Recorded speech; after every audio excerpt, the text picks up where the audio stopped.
আসসালামু আলাইকুম বন্ধুরা, আজকে আমরা খুবই গুরুত্বপূর্ণ কিছু বাগধারা নিয়ে আলোচনা করব। চলুন বাগধারাগুলো জেনে নেওয়া যাক।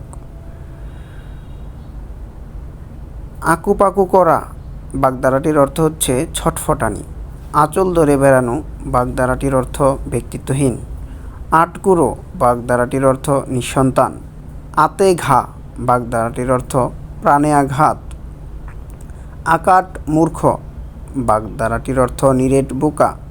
আকাশ কুসুম বাগধারাটির অর্থ অসম্ভব কল্পনা।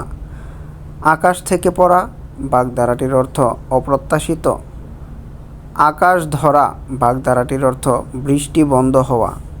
আকাশ পাতাল বাগধারাটির অর্থ বিশাল ব্যবধান। আকাশে তোলা বাগধারাটির অর্থ অতিরিক্ত প্রশংসা করা।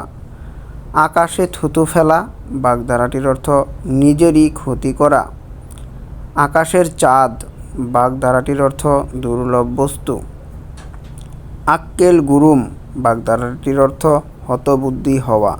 আক্কেল সেলামি বাগধারাটির অর্থ ভুলের মাসুল।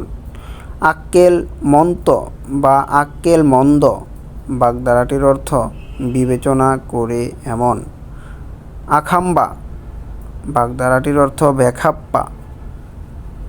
আগ্রম বাগ্রম বাগধারাটির অর্থ অর্থহীন কথা। আগুনে ঘি ঢালা বাগধারাটির অর্থ রাগ বাড়ানো। আঙ্গুল ফুলে কলা গাছ বাগধারাটির অর্থ হঠাৎ বড়লোক। আট কপালে বাগধারাটির অর্থ হতভাগ্য। আটখান করা বাগধারাটির অর্থ টুকরো টুকরো করা। আটাশে ছেলে বাগধারাটির অর্থ দুর্বল ছেলে। 18 আনা বাগধারাটির অর্থ বাড়াবাড়ি।